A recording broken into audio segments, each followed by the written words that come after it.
Hi! So it's Monday again after 1 week of class suspension. So ito, papasok na ulit. Parang galing talaga sa bakasyon. Hatid.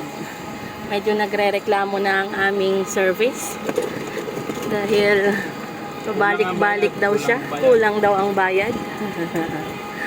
Mahal daw ang bayad. Lugi sa gasolina. Ayan.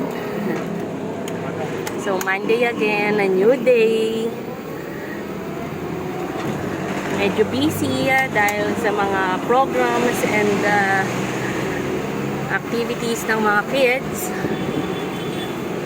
So, sayang din naman kung hindi rin naman participate ang mga bata. At marami pa daw assignment ang Kuya Yael. So, binabawi yung 5 days na suspension. So, ayan, tatawid na po kami ng